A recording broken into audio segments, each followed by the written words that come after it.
पास नहीं आना मेरे।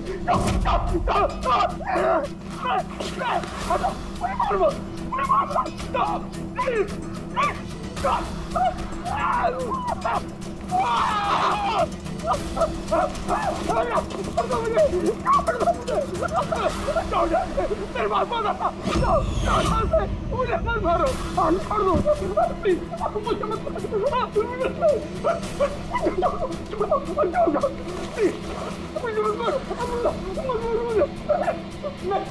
मुझे, मारो मत मुझे।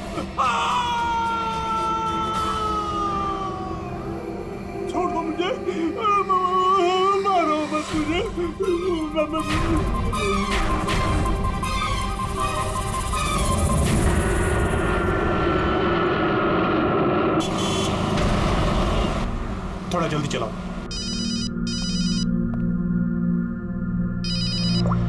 हेलो, एसीपी प्रद्युमन सर, एक खून हुआ है। खून हुआ? कौन बोल रहा है? शहर के मशहूर बिजनेसमैन जयंतीलाल जी का खून। जयंतीलाल जी का खून हुआ है? कौन बोल रहा है ये? देखिए सर, मैं कौन बोल रहा हूँ ये इम्पोर्टेंट नहीं है। इम्पोर्टेंट ये है कि सेठ जी का खून हुआ है और उनके घर वाले उनकी बॉडी को अंतिम संस्कार के लिए लेकर जा रहे हैं।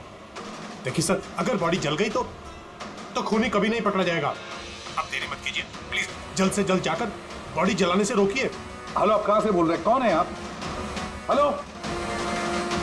Damn it!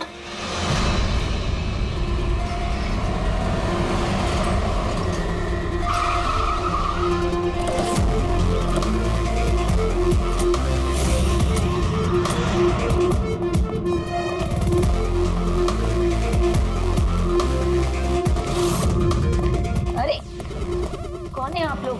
ऐसे कैसे घर में अंदर आ रहे हैं? हम लोग सीआईडी से हैं। घर के सारे लोग कहाँ हैं? सर वो लोग तो साहब की बॉडी लेकर शमशान घाट गए हैं। शमशान घाट गए?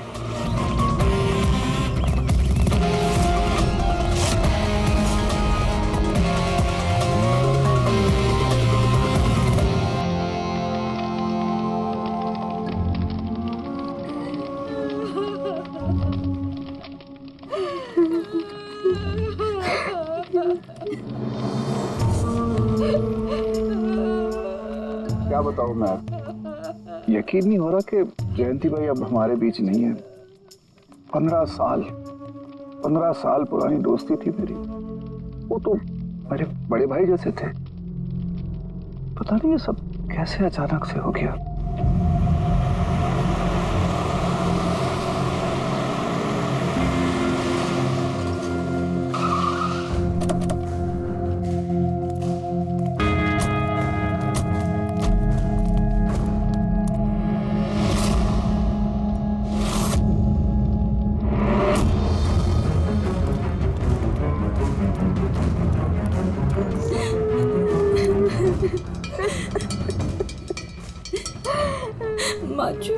Excuse me.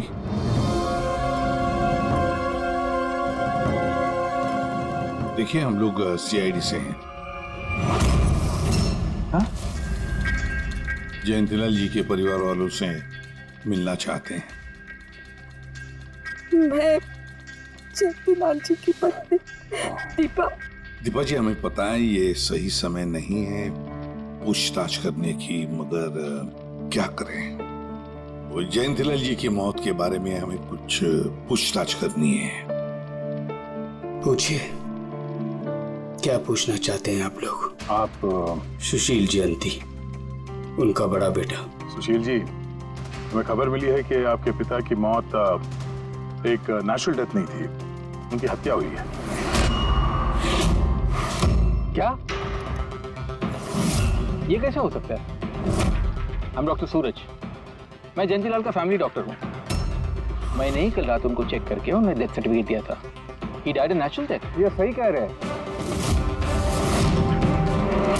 जयंती भाई की मौत सभी घर वालों के सामने ही तो हुई थी, और इतने सालों से मेरा इस परिवार से रिश्ता है, वो लोग झूठ क्यों बोलेंगे? तो आप लोगों ने इतनी जल्दी में बॉडी क्यों जला दी? तो क्या ये भी गुनाह है? इतने महीनों से पिताजी बीमार थे, कितने इलाज किए, कितनी कोशिशें की, नहीं बचे वो। देखिए, हमें इंफॉर्मेशन मिली है कि जयंतीलाल जी की हत्या हुई है। क्या? हमने आपके पड़ोसी से भी पूछा, उन लोगों ने भी कल रात जयंतीलाल जी के चिल्लाने की आवाज सुनी थी। देखिए, पड़ोसियों ने जो कहा वो सही है, लेकिन उनको या आप लोगों को सही बात नहीं पता है। और वो सही बात क्या है? पिछले 3 महीने से डैडी की दिमागी हालत भी ठीक नहीं थी। वो ना सिर्फ लोगों को और बातों को भूलने लगे थे, बल्कि उनको हेलुसिनेशन यानी भ्रम हो गया था। गलत सही, सच झूठ का फर्क उनको समझ में नहीं आ रहा था। दौरे पड़ने लगे थे उनको लगने लगा था जैसे उनको कोई मारने वाला है। कल रात भी उनको ऐसा ही दौरा पड़ा था।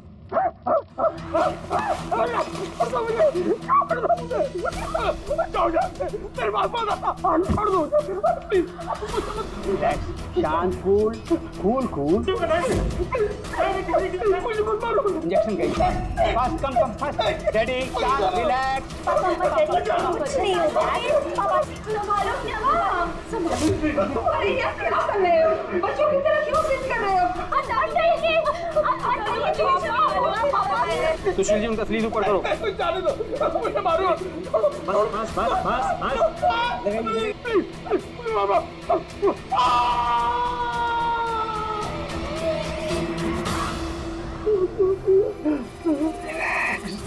और इस बार अटैक इतना बड़ा था कि मुझे उन्हें बेहोशी का इंजेक्शन देना पड़ा और 2 घंटे बाद उनकी मौत हो गई। मैं आपको सारी डिटेल्स दे सकता हूँ, उनकी मेडिकल रिपोर्ट्स, मेडिकल हिस्ट्री, दवाइयाँ, सब कुछ दे सकता हूँ मैं आपको। हो गई तसल्ली आपको? अब हम अपना काम कर लें। इतनी जल्दी भी क्या है हेमंत? जरा सच तो सामने आ जाए।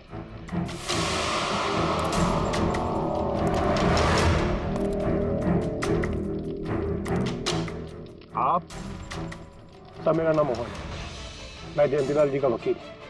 मैंने आपको फोन किया था सर। मोहन जी, आपको ऐसा क्यों लगता है कि जयंतीलाल जी की हत्या हुई थी? मेरे शक की वजह है उनकी वसीयत। लेकिन ऐसा क्या है इस वसीयत में? सब कुछ, कि उनकी जायदाद में से किसको कितना हिस्सा मिलेगा। उससे क्या फर्क पड़ता है? हम सब एक फैमिली हैं, किसी को छोटा किसी को बड़ा शेयर मिलेगा, यही ना? दैट्स ओके, कोई फर्क नहीं पड़ता है। अगर जयंतीलाल जी की मौत नेचुरल ना होकर मर्डर साबित हुई तो आप में से किसी को भी उनकी जायदाद का कोई हिस्सा नहीं मिलेगा। Nothing at all. ऐसे कैसे हो सकता है?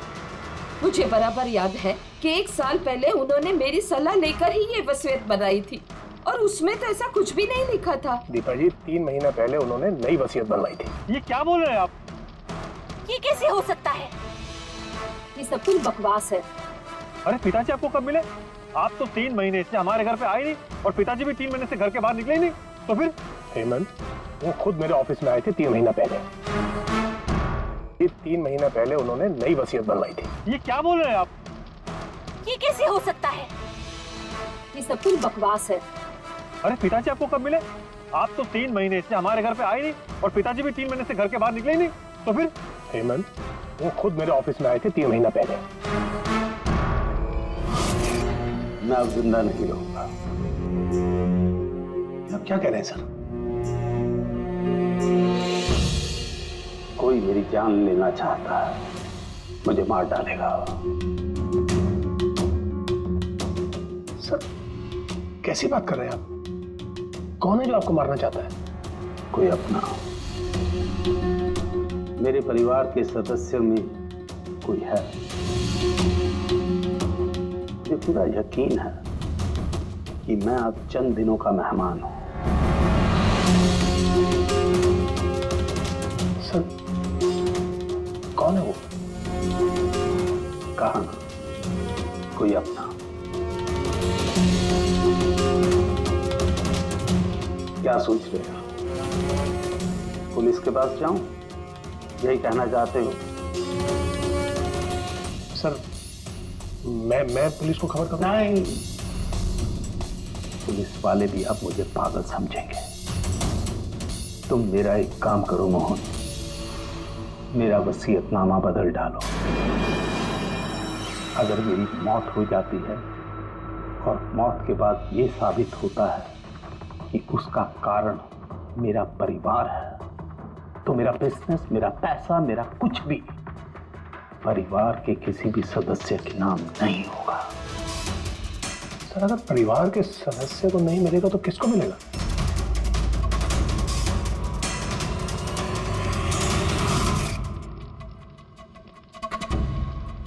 हमें नहीं तो किसे मोहन? जायदाद किसको मिलेगी? और सीआईडी को।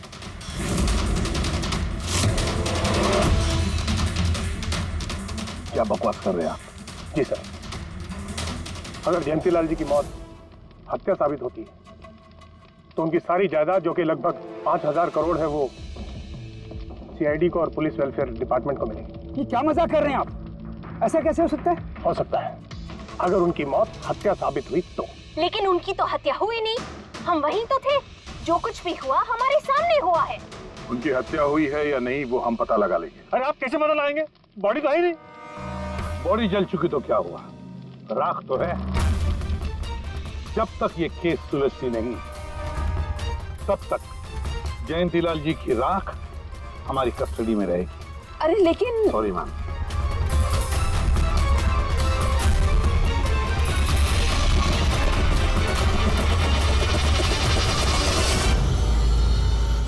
मोहन जी, सर जरा बताइए, क्या जयंतीलाल जी ने खुद आपसे कहा था कि उनके परिवार वालों में से कोई है जो उनकी जान लेना चाहता? जी सर। क्यों? सर वजह तो पता नहीं, लेकिन उनको लगता था कि उनके घर वाले पैसों के लिए उनकी जान लेना चाहते हैं सर। बेटों से वो खुश भी नहीं थे। वो चाहते थे कि हेमंत और सुशील उनके साथ बिजनेस में हाथ बटाएं, उनके साथ बिजनेस करें, लेकिन ऐसा हुआ नहीं सर। ऐसा क्या हुआ? सर दोनों ने अपना अलग अलग बिजनेस शुरू किया लेकिन उसे भी चला नहीं पाए। और हेमंत सर वो तो एक नंबर का अय्याश निकला। उसने सेठ जी के सारे पैसे उड़ा दिए। सर बाप बेटे में हमेशा खटर पटर चलती रहती थी, कभी बनी नहीं बाप बेटे में। बनती नहीं थी, मगर हम बाप बेटे तो थे। मुझे पैसों की बहुत जरूरत थी, लेकिन इसका ये मतलब थोड़ी है कि मैं अपने पिता को ही मार दूंगा। मार भी सकते हो। आखिरकार दुनिया में आधी से ज्यादा गुनाह तो पैसों के लिए ही होते हैं। फिर तो सुशील भैया की वजह मुझसे बड़ी थी।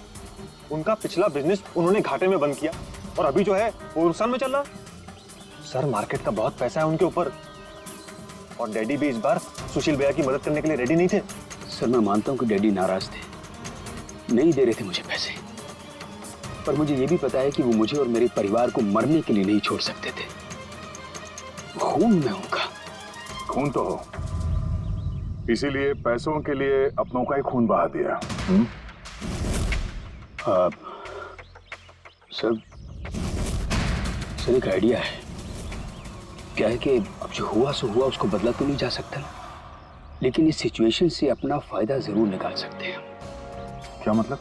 वो सर आप ये मामला सुलझा दीजिए। मान लीजिए कि नेचुरल डेथ थी। अब वसीयत के हिसाब से पैसे सीआईडी और मुंबई पुलिस की जगह हमें मिलेंगे जो उसके असली हकदार हैं। नहीं, आप लोगों का जो नुकसान हुआ होगा वो हम आपस में समझ लेंगे ना। सुशील जी, हर आदमी एक जैसा नहीं होता, और दोबारा ऐसे बात करने की गलती नहीं करना, समझे? तुम अपनी दादाजी से बहुत करीब थी ना? दादाजी मुझे बहुत प्यार करते थे। हम दोनों बेस्ट फ्रेंड्स के जैसे थे, एक दूसरे से सारी बातें शेयर करते थे। कभी दादाजी ने तुमसे ये कहा था कि उनकी जान को खतरा है, कोई उन्हें मारना चाहता है, ऐसे कभी कुछ कहा था उन्होंने? उन्हें हर किसी से डर लगता था। दादाजी सिर्फ मेरे पे विश्वास करते थे, बाकी उन्हें सबसे डर लगता था। तो उन्हें लगता था कि कोई उन्हें मार देगा। चलो दादू, अब हम खाना खाएंगे। क्या ये? चलो चलो चलो चलो दादू। मुझे वो सब लोग इसमें जहर मिला के मुझे मारना चाहते हैं। कौन मारना चाहता है दादू आपको? वो सब लोग मिले हुए हैं, सब मेरे खिलाफ साजिश कर रहे हैं। तुम मत खा, अरे फेंक कैसे, वरना तुम भी मर जाएगी। दादू आप मेरा विश्वास करो, ये खाना मैंने अपने हाथों से बनाया, इसमें कुछ नहीं है, इसमें जहर भी नहीं, कुछ नहीं है दादू। आप मेरा विश्वास करो। देखो देखो देखो, मैं हाथों में खा रही हूँ ना, देखो देखो, मुझे कुछ हुआ, मैंने अपने हाथों से बनाया। चलो दादू, चलो चलो चलो, खाओ खाओ खाओ खाओ। गुड दादू, गुड दादू। चलो एक और बाइट, जल्दी से जल्दी से जल्दी से जल्दी से एक और बाइट खाएंगे। अच्छा है ना दादू?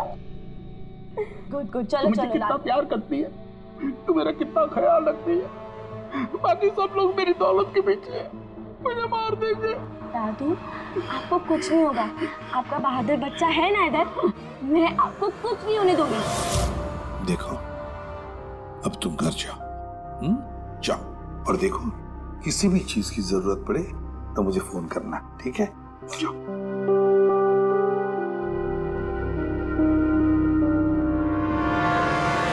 हाँ सारुके, बता क्या निकला राख में से? बॉस, राख में से बड़ी जबरदस्त बात निकली है। हालांकि इस राख ने मुझे कम परेशान नहीं किया, लेकिन मैंने भी इसका मुंह खुलवा ही लिया, है ना? तो फिर बता दे यार। बताता हूं। तारिका, सर हमने इस राख का स्पेक्ट्रोस्कोपी टेस्ट किया, फिर रिपोर्ट से बात साबित हो गई है बॉस कि जयंतीलाल की मौत नेचुरल नहीं है, जयंतीलाल को मारा ही गया। क्या कहा तुमने? जयंतीलाल की मौत नेचुरल डेथ नहीं थी? नहीं। कैसे समझे? कैसे मारा? लार्सनिक से। लार्सनिक? जयंतीलाल की राख में हमें लार्सनिक मिला है बॉस। राख में से लार्सनिक? सर कुछ केमिकल्स और हेवी मेटल्स, धातु ऐसे होते हैं जो जलने पर भी नहीं खत्म होते। लार्सेनिक उनमें से एक है, इसलिए लाश के पूरी तरह जल जाने के बावजूद उसमें मौजूद लार्सेनिक जलाने और राख में ऐसे ही रहा। लेकिन एक बात समझ में नहीं आ रही है कि अगर जयंतीलाल की मौत लार्सनिक की वजह से हुई है तो फिर उसके फैमिली डॉक्टर सूरज को ये पता कैसे नहीं चला? पता कैसे नहीं चला? उसने नेचुरल डेथ का सर्टिफिकेट इश्यू किया ही कैसे और क्यों? बॉस, अगर लार्सनिक जैसा जहरीला केमिकल इंसान के शरीर में एक साथ बहुत ज्यादा मात्रा में पहुंचा दिया जाए तो इंसान की तुरंत मौत हो जाती है। लेकिन अगर यही जहर धीरे धीरे थोड़ी थोड़ी मात्रा में उसके शरीर में पहुंचाया जाए तो उसकी मौत एक साथ एकदम नहीं होती है। पहले उसकी याददाश्त जाती है, फिर उसे अजीब अजीब से सपने आने लगते हैं, उसे हेलुसिनेशन होने लगता है, भ्रम होने लगता है, फिर पागलपन के दौरे पड़ते हैं। और जयंतीलाल के साथ ये सब कुछ हो रहा था। लार्सनिक? जी हाँ, लार्सनिक। और इससे ये साबित हो गया कि जयंतीलाल जी की मौत बीमारी से नहीं बल्कि उनका खून किया गया। लेकिन ये किया किसने? वही पता करने हम लोग यहाँ हैं। अभिजीत, जयंतीलाल जी का कमरा चेक करना पड़ेगा। Okay sir.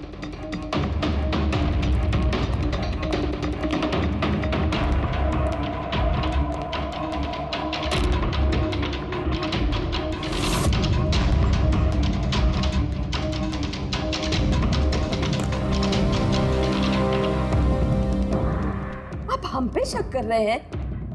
आपने ऐसे सोच भी कैसे लिया कि हम लोगों में से कोई ऐसी घिनौनी हरकत कर सकता है?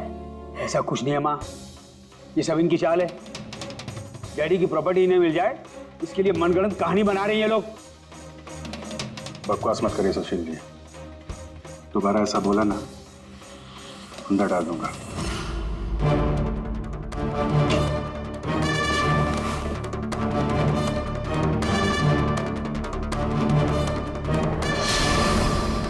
आप धमकाकर हमें चुप करा सकते हैं लेकिन कुछ साबित नहीं कर सकते। एग्जैक्टली। आप लोग ये सब कुछ उन 5,000 करोड़ के लालच में कर रहे हैं ना? बोल चुके आप लोग, अब बस सीआईडी को अपना काम करने दीजिए। क्या मजाक नहीं चल रहा है? एक आदमी का खून हुआ है, खून। आप सबकी भलाई इसी में है कि हमारे साथ कोऑपरेट करें। अच्छा, अब सीआईडी धमकाने भी लगी है। ये धमकी नहीं है, ये आशी आशीष आशी बेटा, आशी क्या हो गया? आशी बेटा, आशी बेटा उठो। आशी आंखें खोलो, क्या हो गया तुम्हें? आशी आशी बेटा क्या हो गया? अरे जरा देखो इसे नीचे, क्या हो गया मेरी बच्ची को? आशी क्या हुआ?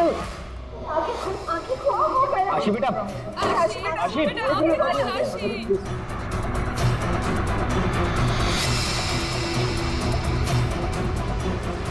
क्या हो गया आशी? आशी इसे हॉस्पिटल ले जाना पड़ेगा फौरन। हाँ पंकज, क्या? माय गॉड, ये अच्छा ठीक है। क्या हुआ? ये डॉक्टर सूरज ने आशी के कुछ टेस्ट किए थे, पता चला कि उसके खून में भी लार्सेनिक है। लेकिन सर, लार्सेनिक आशी के खून में पहुंचा कैसे होगा? सर ऐसी कोई कॉमन चीज जो जयंतीलाल जी और आशी दोनों के कांटेक्ट में आई हो? खाना। अब आशी ने बताया था ना कि कुछ दिनों से जयंतीलाल जी का खाना वो खुद टेस्ट कर रही थी। नहीं नहीं बस खाना नहीं, ये कुछ और है। ये सालू के साहब, ये आपको कैसे पता चला? बताता हूं, बस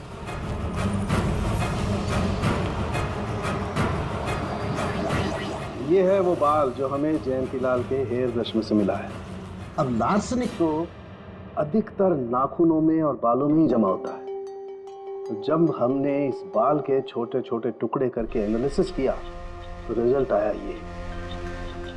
और सर हमने इन टुकड़ों का एटॉमिक अब्जॉर्प्शन टेस्ट किया तो पता चला कि दूसरे केमिकल्स के साथ साथ इसमें लार्सेनिक भी है।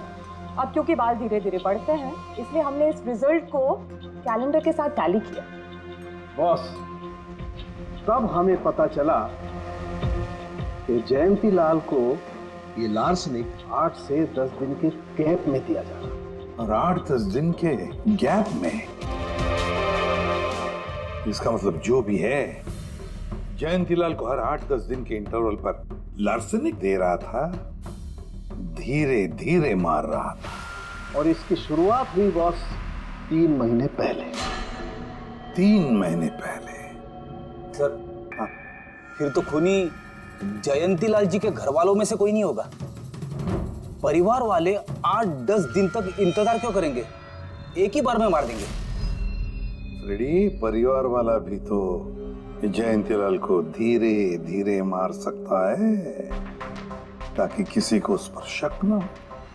सर पिछले 3 महीने से कुछ मसाज करने वाले आ रहे थे, मैंने बताया था आपको। हाँ, चेक कर चुके हैं हम उनको। उनके अलावा और कोई आता था क्या? कोई एक हो तो बताऊं। उनके दोस्त, पुराने बिजनेस पार्टनर और ऑफिस के स्टाफ वगैरह बहुत सारे लोग आते रहते थे घर पे। जी, डैडी बहुत सोशल थे, लोगों से मिलना जुलना, पार्टीज में जाना उनको बहुत अच्छा लगता था। इसीलिए जब उन्होंने बाहर जाना बंद कर दिया तो लोग उनसे मिलने घर पर आने लगे। लेकिन इन लोगों को हम अच्छी तरह से जानते हैं सर, इनमें से कोई ऐसा नहीं कर सकता है। भाभी देखिए ना, ये कैसा निशान लगा है। 4 बार धोया, 4 बार छुटाया, फिर भी नहीं हट रहा। अरे ठीक से धो ले, साफ हो जाएगा। अरे भाभी कितनी बार रगड़ा, नहीं जा रहा। और जाएगा भी नहीं, क्योंकि ये दाग खून का है। खून? जी हाँ। सुनिए, आपके कुर्ते पे ये खून का दाग कहाँ से आया? आपको कहीं चोट लगी है क्या?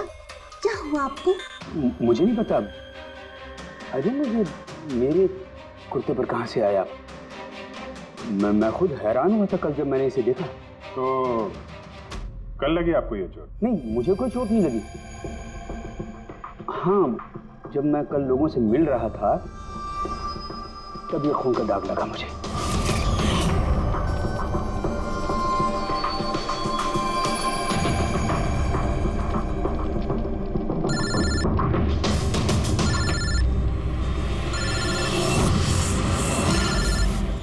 बिना चोट खून के धब्बे, अजीब बात है। वही तो। और कुछ हुआ था कल? कोई खास बात? नहीं सर, और कोई खास बात नहीं।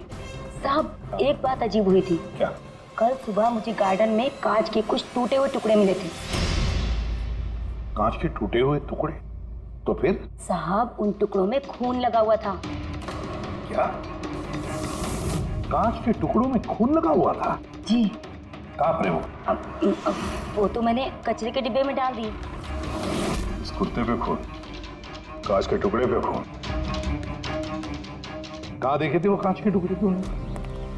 ये देखिए, यहाँ पर मिले थे मुझे कांच के टुकड़े। यहाँ पर? जी।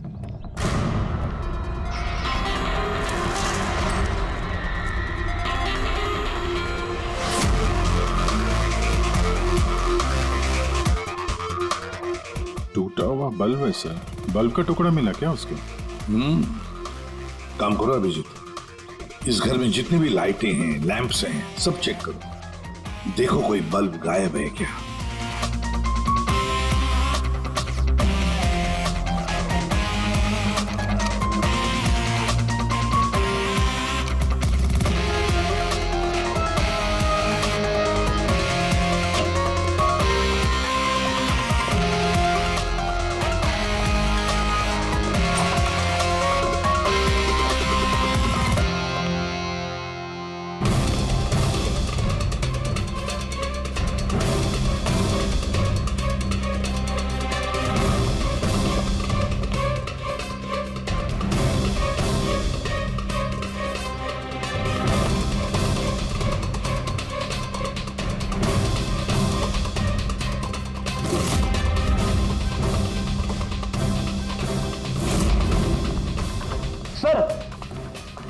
सब जगह देख लिया, कांच का टूटा हुआ सामान कहीं पे भी नहीं है। सर कुछ नहीं मिला।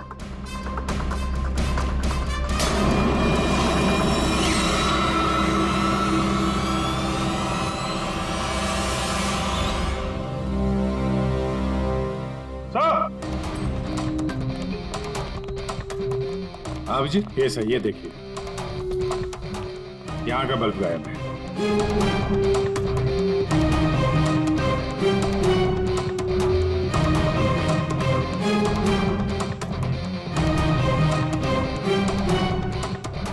बड़ी अजीब बात है, ये लैम्प तो बिल्कुल ठीक था।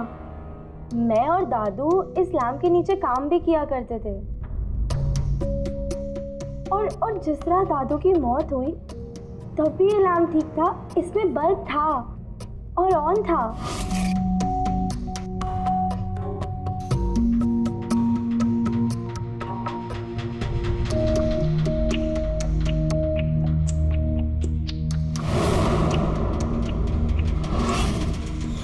तो फिर इस लैंप से बल्ब अचानक गायब कैसे हो गया? क्या कविता? नहीं साहब, मुझे कुछ नहीं मालूम कि बल्ब कैसे गायब हुआ, किसने निकाला, मैं कुछ नहीं जानती। लेकिन सर ये बल्ब कोई गायब करेगा क्यों? सर इस बल्ब का और इस लैंप का कुछ ना कुछ तो लेना देना है इस केस में।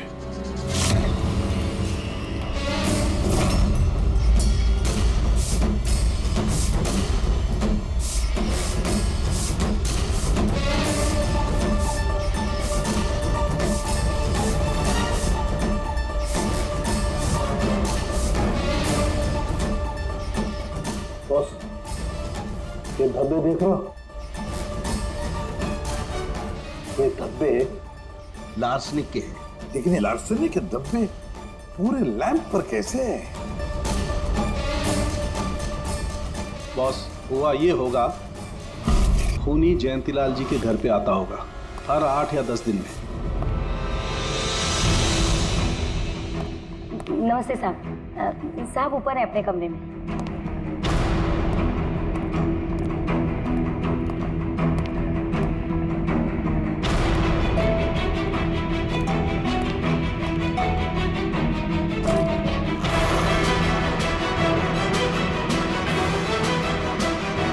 और चुपके से जयंतीलाल के टेबल लैंप पे लार्सनिक छिड़कता होगा।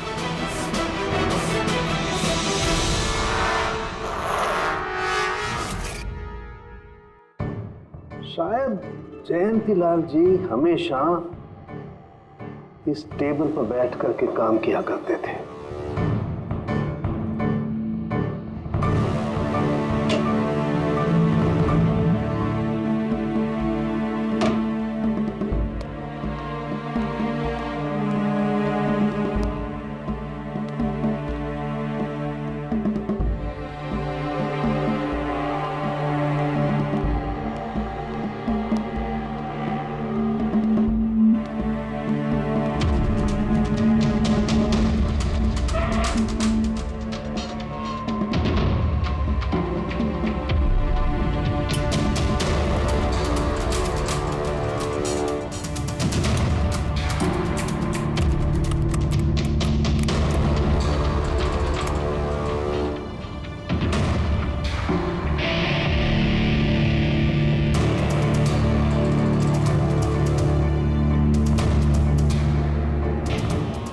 और जैसे ही ये बल्ब गर्म होता था, लार्सनिक धीरे धीरे फैलकर जयंतीलाल जी की सांसों में घुल जाता था।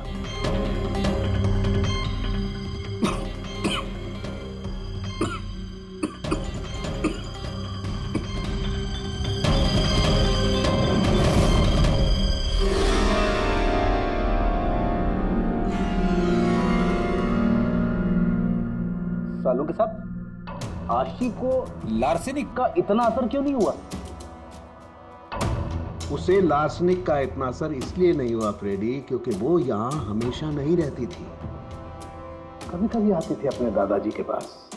यार, ये जो भी कोई है, इस जयंतीलाल के और घर वालों के करीब का ही कोई है, इसलिए वो जयंतीलाल की मौत के वक्त यहां मौजूद था, और मौत होने के बाद सबूत मिटाने के लिए उसने उस लैंप में से वो बल्ब निकालकर अपने जेब में रख दिया होगा, और फिर सभी घर वालों से मिलते वक्त सुशील जी को भी अपने गले लगा लिया। जैसे सुशील को उसने गले लगा लिया, उसके जेब में जो उसने बल्ब छुपा के रखा होगा वो फूट गया, जिसकी वजह से उसके कमर में जख्म भी हुई, और उस जख्म से जो लहू निकला, जो खून निकला, वो सुशील के कपड़ों पर आया। मतलब सर, खूनी घर वालों में से कोई होगा? नहीं फ्रेडी, घर वाला तो नहीं लगता, और घर वाला होता तो बस जेब में रख के थोड़ी ना घूमता।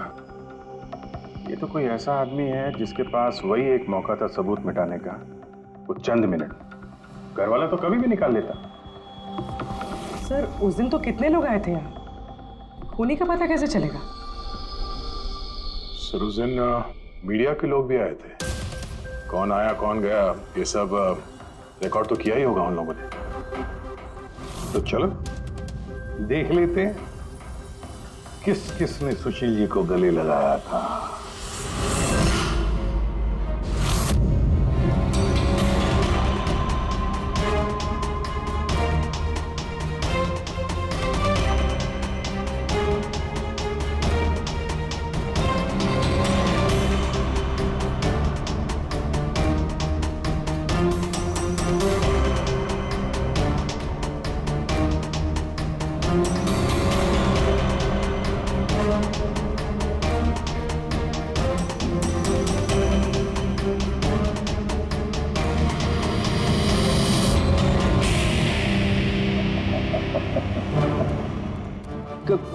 क्या हुआ सर, खूनी का पता चल गया? हाँ फ्रेडी, खूनी मिल गया। कौन है? फ्रेडी, इस आदमी की पूरी कुंडली निकालो, पता लगाओ पिछले 3 महीनों में ये कहां कहां गया था, किस किस से मिला था, क्या क्या किया है इसने, सब कुछ।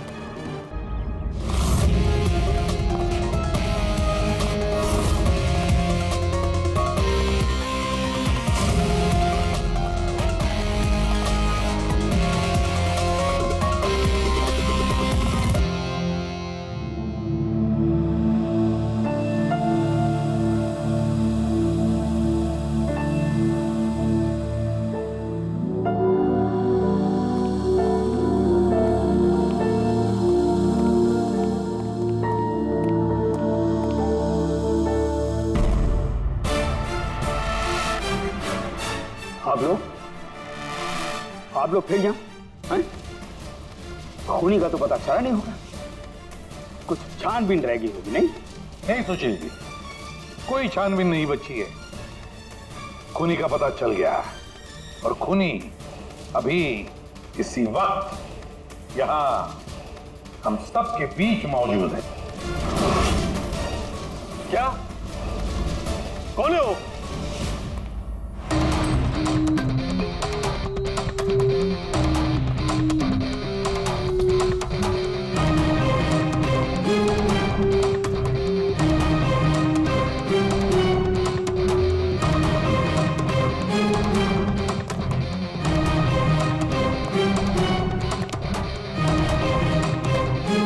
अरविंद जी,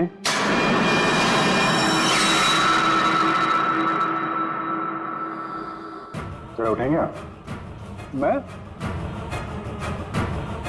मैंने क्या किया? अरविंद जी, आपने क्या किया इसका तो पता हमने लगा ही दिया। बस अब आपके कारनामे हम आप ही के मुंह से सुनना चाहते हैं। क्या बकवास है ये? आप मुझ पर इल्जाम लगा रहे हैं। आपको क्या लगता है कि मैंने जयंती को मारा? अभिजीत, मौका मिला था, मान जाते तो सबके सामने कपड़े नहीं उतरते। तेरा एक कुर्ता उठाना। क्यों? अरे उठाओ सर। क्यों?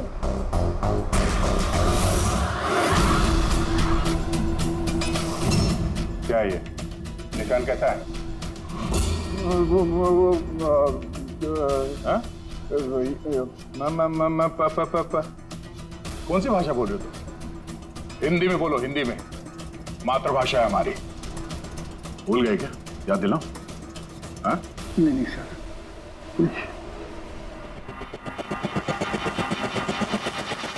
बताता हूँ। नफरत करता था मैं जयंती से। 5 साल पहले हमने एक बिजनेस शुरू किया था। आज ये इतना बड़ा 5000 करोड़ का एम्पायर है ना, वो मेरे मेहनत की कमाई थी। मैंने अपनी जिंदगी की सारी जमा पूंजी इस बिजनेस पे लगाई थी, पर जयंती की नीयत में खोट थी। उसने मुझे धोखा दिया, मुझे मेरी कंपनी से निकाल दिया। तब मैंने सोचा कि जब मौका मिलेगा तो मैं इसका हिसाब चुकता करूंगा। और वो मौका तुम्हें मिला 3 महीने पहले एडवोकेट मोहन के ऑफिस में, जहां पर जयंतीलाल जी भी आए थे और तुमने चुपके से उन दोनों की बातें सुन ली थी। अगर मेरी मौत हो जाती है और मौत के बाद ये साबित होता है कि मेरी किसी ने हत्या की है, तो मेरा बिजनेस, मेरा पैसा, कुछ भी मेरे परिवार के किसी भी सदस्य को नहीं मिलेगा। सर, अगर परिवार के सदस्य को नहीं मिलेगा तो किसको मिलेगा? CID को, जो मेरा मर्डर इन्वेस्टिगेट करेगा। मुझे लगा अच्छा मौका है। जयंतीलाल को मारूंगा मैं और शक जाएगा उसके परिवार पर। और इसीलिए तुमने जयंतीलाल की तरफ दोस्ती का हाथ बढ़ाया, एक नया प्रपोजल लेकर। क्यों? मेरे दिमाग में एक आइडिया था जिसके लिए मेरा उसके घर बार बार जाना जरूरी था।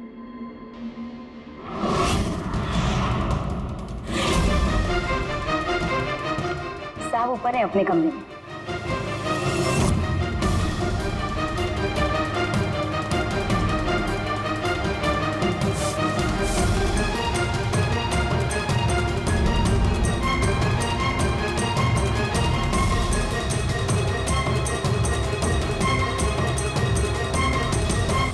लेकिन ACP साहब, आपको इन पे शक कब हुआ?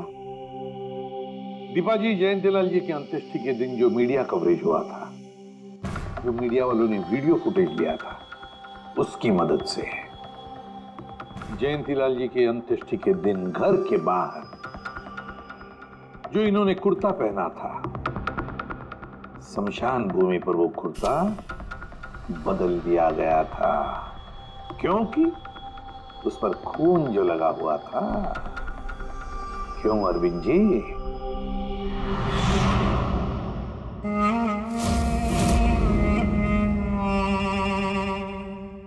अरविंद जी, बदले की आग में तुमने जयंतीलाल का खून कर दिया। क्या मिला तुम्हें? कैसा सुख मिला? गलत किया तुमने, गलत किया। Ready?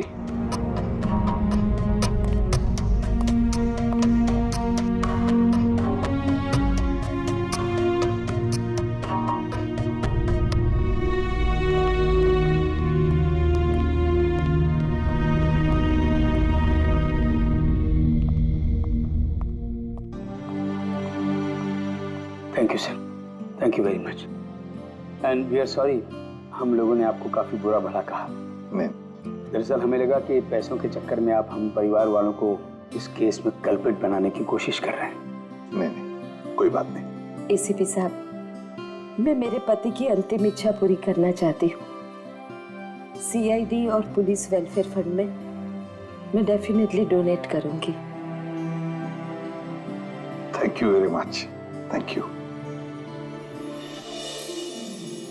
Thank you so much sir कि आपने मेरे दादू को इंसाफ दिलाया। God bless you.